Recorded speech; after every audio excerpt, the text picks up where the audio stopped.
Quand j'étais une petite fille, mes parents m'ont emmené rendre visite à ma grand-mère. Elle habitait dans un petit village de campagne. Sa maison était vraiment petite, et il n'y avait qu'une seule chambre à coucher. Ma grand-mère dormait dans un lit, mes parents dans un autre, et je devais dormir sur un matelas par terre. Nous sommes restés là-bas pendant quelques semaines, et j'avais régulièrement de terribles cauchemars. Chaque nuit, je me réveillais en criant. Mes parents essayaient de me calmer et me demander ce qui n'allait pas, mais tout ce que je pouvais leur dire était qu'il y avait un homme qui essayait de m'attraper. Je me souviens toujours de la cause de cette terreur. Chaque nuit, je voyais une ombre émerger de derrière les rideaux, dans le coin de la chambre. C'était une silhouette noire d'un homme. Je n'arrivais pas à discerner autre chose. Il était grand et chevelu.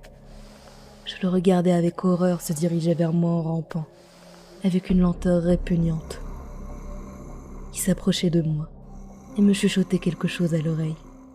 Au moment où j'allais crier de terreur, il mettait un doigt contre ses lèvres et murmurait. Il me torturait chaque nuit, au point où j'angoissais à l'idée d'aller me coucher.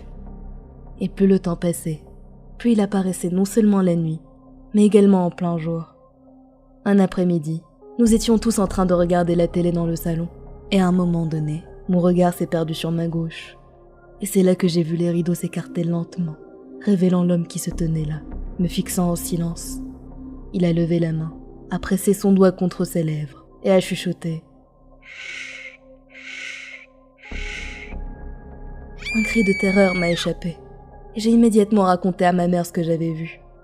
Elle s'est levée et s'est dirigée vers les rideaux, les écartant pour me montrer qu'il n'y avait rien derrière. L'homme avait bien sûr déjà disparu. Une fois les vacances finies, nous sommes rentrés chez nous en ville, et le cauchemar s'est arrêté. Après ces événements, c'était ma grand-mère qui venait nous rendre visite, et nous ne sommes plus retournés chez elle pendant une longue période.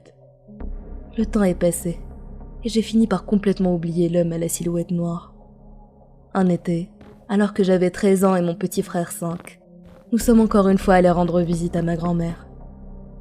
Mes parents étaient avec elle dans la cuisine, en train de boire un thé. Ils m'ont demandé de mettre mon petit frère au lit. Alors que je préparais un matelas sur le sol pour nous deux, mon frère était assis sur l'un des lits. Il était inhabituellement silencieux, j'ai donc levé les yeux pour le regarder. Il était immobile et fixait quelque chose. « Qu'est-ce qui ne va pas ?» je lui ai demandé. Il a tourné la tête vers moi, les yeux agrandis de terreur, pâle comme un linge, et a pointé les rideaux. L'homme terrifiant était là, nous fixant. Mon frère et moi avons finalement passé la nuit dans la cuisine, et nous n'avons plus jamais accepté de rendre visite à ma grand-mère dans sa maison.